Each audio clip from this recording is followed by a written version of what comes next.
श्री शिवाय नमस्तुभ्यम। सभी भक्तजनों को मेरा सादर प्रणाम।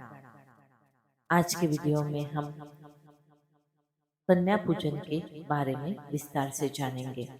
कन्या पूजन के दौरान रखें इन बातों का ध्यान। नवरात्रि के अंतिम दिन कन्या पूजन करने का खास महत्व होता है। इन दिन माँ दुर्गा की पूजा पाठ करने और नौ कन्याओं को पूजा करने के बाद व्रत का पारण किया जाता है। ऐसा करने से साधक को देवी की विशेष कृपा प्राप्त होती है और जीवन में सुख समृद्धि आती है।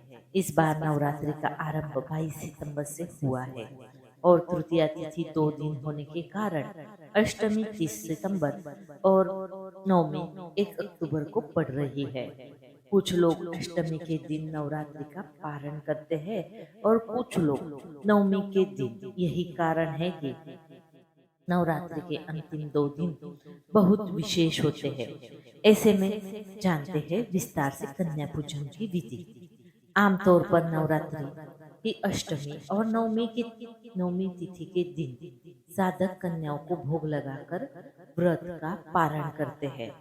शास्त्रों के अनुसार नवरात्रि के प्रथम दिन से लेकर अंतिम दिन तक आप कन्याओं को भोग लगा सकते हैं। वही नवमी और अष्टमी तिथि पर भी ऐसा किया जा सकता है।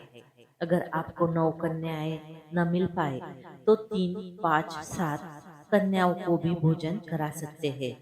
साथ ही एक लड़के को भी कन्याओं के साथ भोजन कराना चाहिए, जिसे बटुक भैरव भी कहा जाता है। मान्यता है कि कन्या पूजन में 9 कन्याएं देवी दुर्गा का 9 स्वरूप होती है। कन्या पूजन के लिए 2 से 10 साल तक की कन्याएं होनी चाहिए। मान्यता है कि ऐसा करने से साधक को हर प्रकार के दोष से छुटकारा मिल सकता है और धन धान्य की प्राप्ति होती है। साथ ही जातक को माँ दुर्गा की कृपा से जीवन में सुख समृद्धि मिलती है। सबसे पहले सभी कन्याओं के चरण धोए और फिर आसन पर बिठाकर उन्हें तिलक लगाए।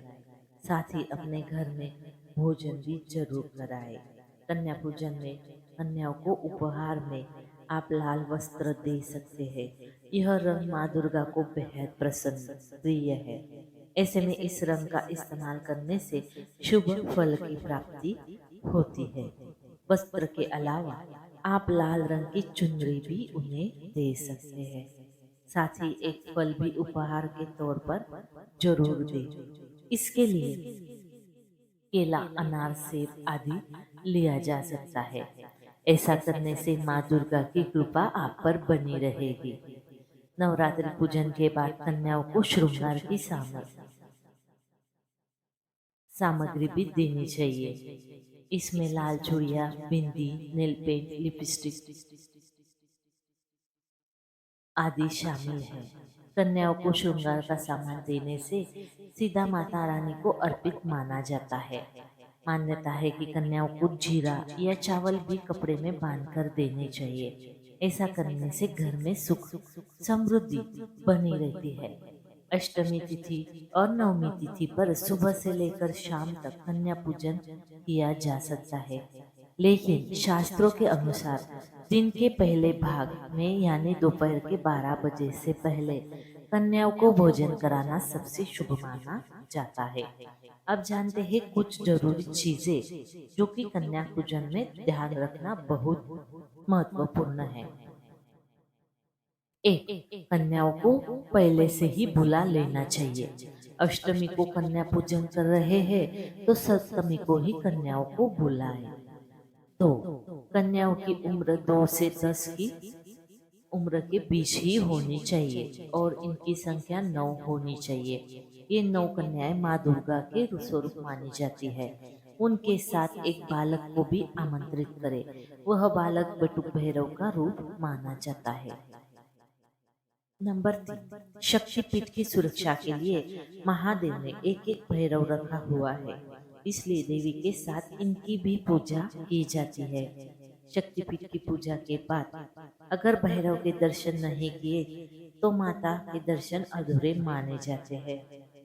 नंबर 4. शास्त्रों के अनुसार 2 वर्ष की कन्या को कुमारी, 3 वर्ष की कन्या को त्रिमूर्ति यानी कि देवी दुर्गा, लक्ष्मी और सरस्वती का रूप माना जाता है।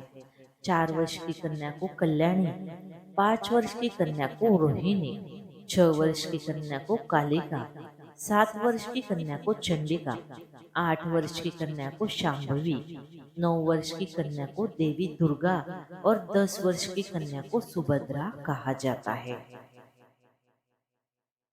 इसलिए कन्या पूजन के दौरान 2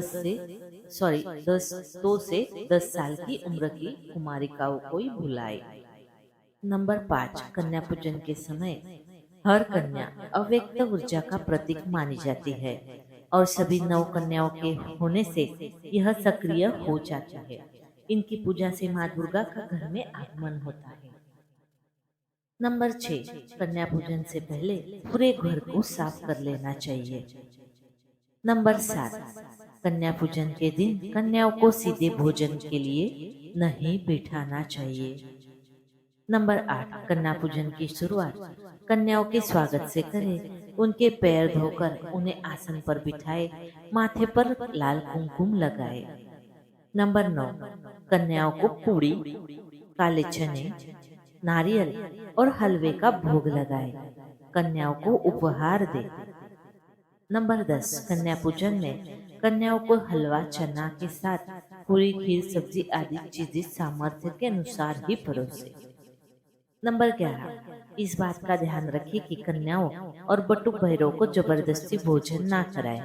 वे जितना खाए उतना ही आदर पूर्वक खिलाएं। नंबर 12, भोजन के बाद कन्याओं को सामर्थ्य के अनुसार दक्षिणा या उपहार देकर लाल चुनरी उड़ाए और पूरे परिवार के साथ पैर छूकर आशीर्वाद ले और माता के जयकारे लगाते हुए उनको विदा करें। नंबर 13, कन्या पूजन के बाद कन्याओं को कन्याओं के पैर छूकर उनसे आशीर्वाद लिया जाता है। तो दोस्तों, आपको आज की ये जानकारी अच्छी लगी होगी। अच्छी लगी है तो हमारी चैनल को लाइक, शेयर और सब्सक्राइब करना ना भूले। जय माता दी, हर हर महादेव।